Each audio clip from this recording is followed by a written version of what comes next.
Assalamu alaikum. Welcome to Millennium TV News. This is Fahmid Islam with you. Before moving on, let's look at today's top stories. David Cameron says migrant crisis needs more work. MH370 search reunion debris very likely part of plane.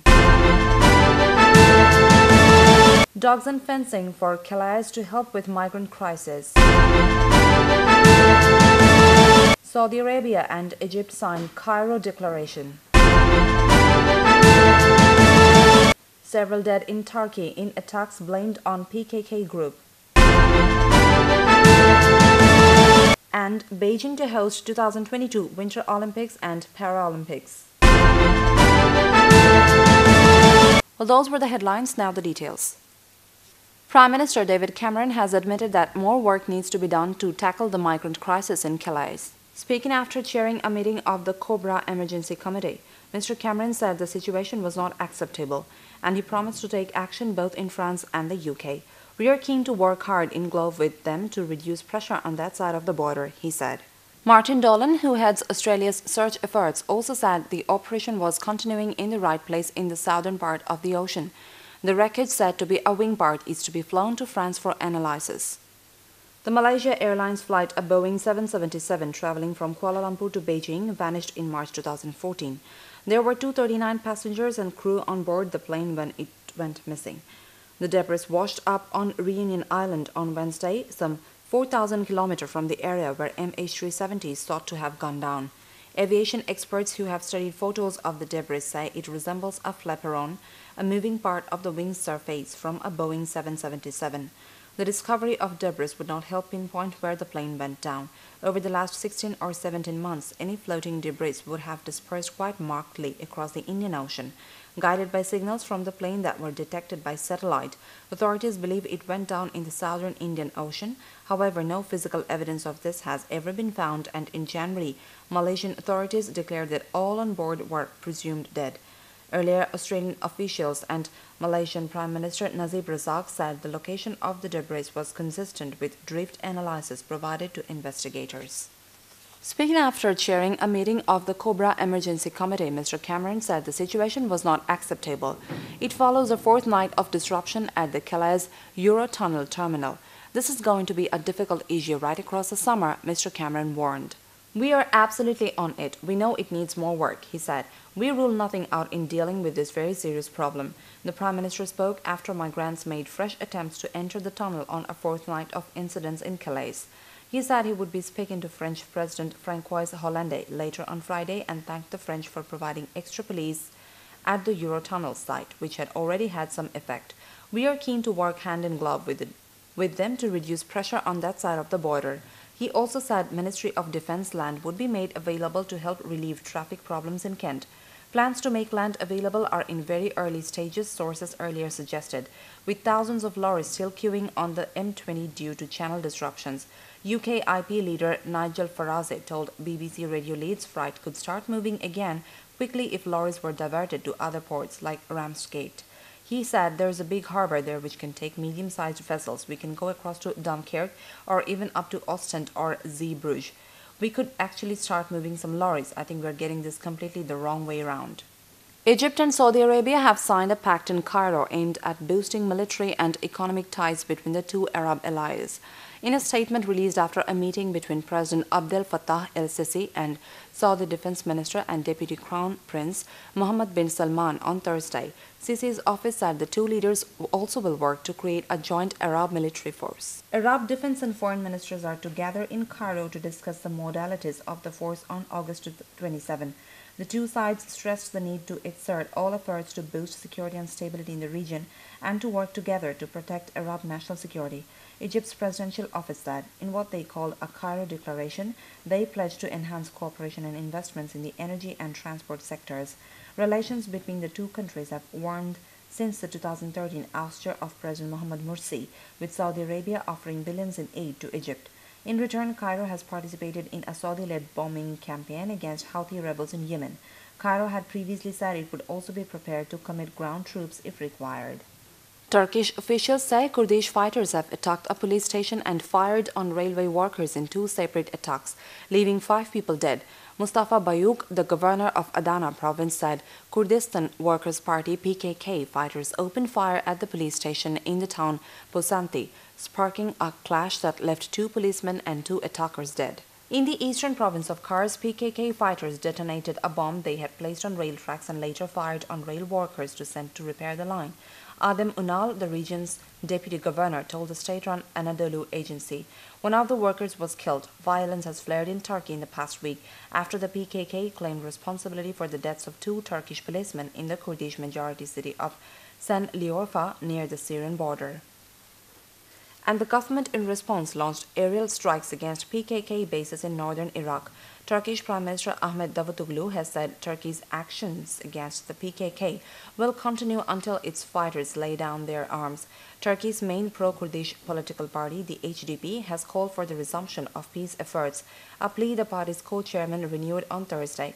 The dialogue, slow as it was, must resume, Selahattin Demirtas said in televised comments.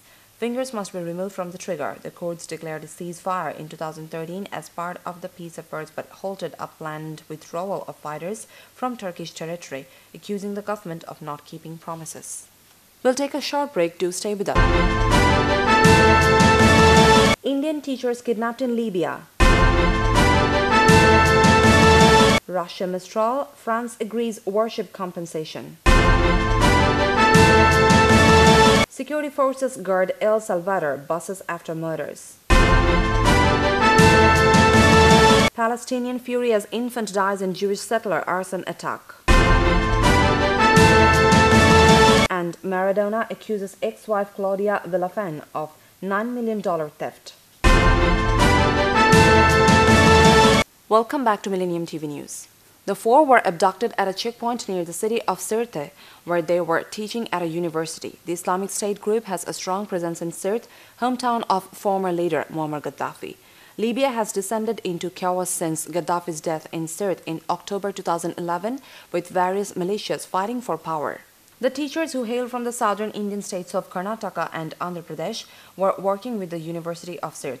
They were kidnapped on their way back to India on Wednesday. They were returning to India via Tripoli and Tunis when they were detained at a checkpoint approximately 50 km from Sirte, an Indian Foreign Ministry spokesperson said. It is still not clear who kidnapped the teachers, but the spokesperson said the Indians have been brought back to the city of Sirte. We are in regular touch with the families concerned and all efforts are being made to ensure the well-being and early release of the 4 Indian nationals. India's foreign ministry said in a statement.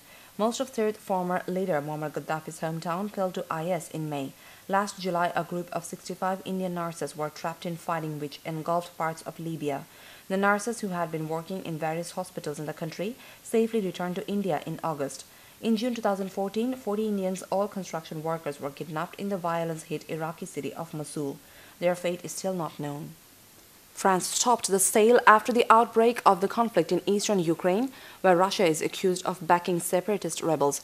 The first of 2 helicopter carriers, the Vladivostok, was supposed to be delivered to Russia in November 2014. The negotiations are completely finished. Everything has already been decided, both the time frame and the amount, said Vladimir Kozin, an aide to Russian President Vladimir Putin.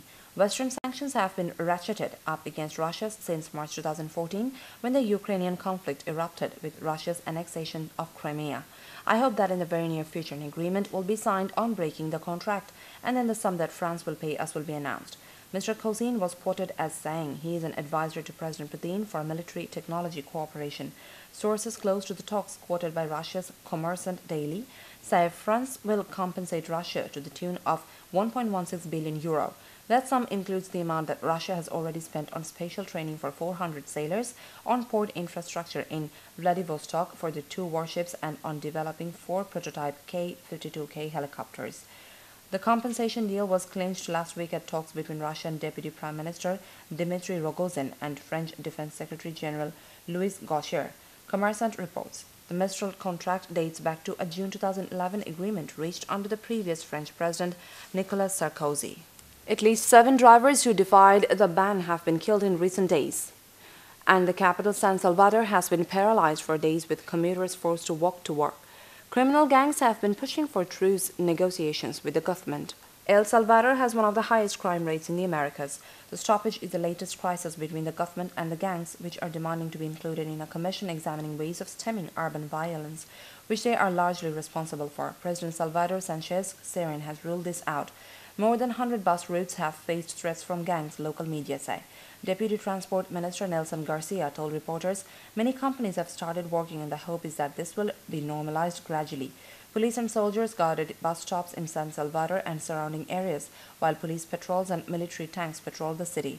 In areas where bus services had not been restored, people were being moved by lorries. Many people used army trucks and other state-owned vehicles to get to work or school.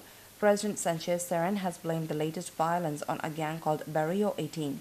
Few buses were circulating in San Salvador despite police guards at bus stops. However, the country has faced a sharp increase in violence since 2014, with 677 murders recorded since June last year.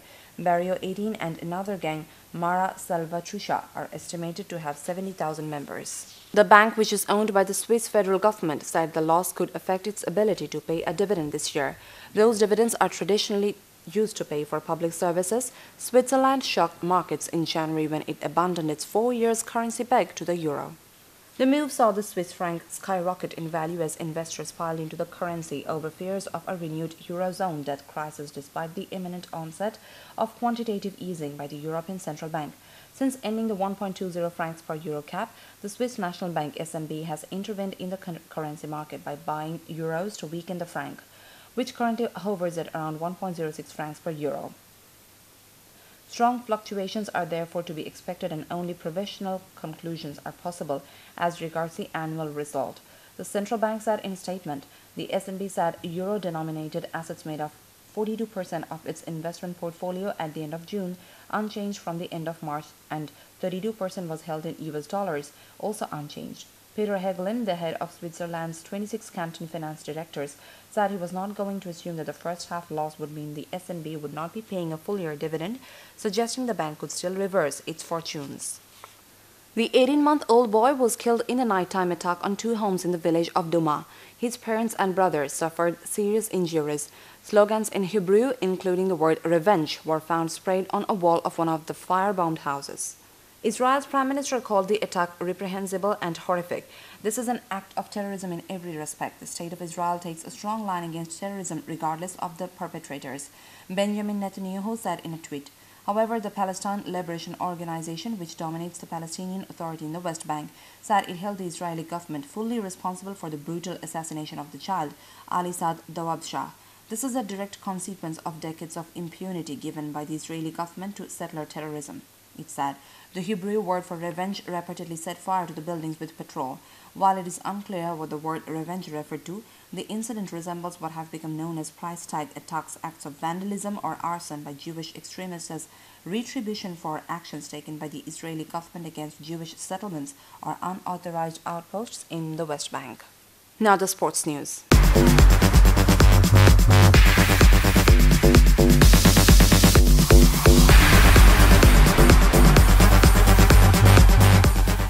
Maradona said during a live TV show on Canal America that Miss Villafane, his childhood sweetheart, was a thief. If she did what we fear she did, unfortunately she will have to go to jail, the 54-year-old said. She denies any wrongdoing. The couple met in a poor neighborhood of Buenos Aires before Maradona rose to fame. Their 2 daughters, Dalma and Giannina, posted messages on Twitter supporting Miss Villafane. Maradona led Argentina to the World Cup victory in 1986 and is regarded by football fans and experts as one of the greatest players of all time. Oh, এটা sports news ছিল না, এটা normal news ছিল. Sports news আরেকবার বলতে হবে নাকি বুঝতেছি না তো. Sports news পরে লিখছে কেন? আচ্ছা, সবই sports. Beijing has been chosen to host the 2022 Winter Olympics and Paralympics, beating the bid of Kazakhstan's Almaty. Having hosted the 2008 Olympics, the Chinese capital will be the first city to host both a summer and winter games. Beijing and Almaty were considered outsiders when the 2022 bid race opened 2 years ago. But after a host of European cities withdrew for political or financial reasons, the Chinese bid beat Almaty by 44 votes to 40 with 1 abstention.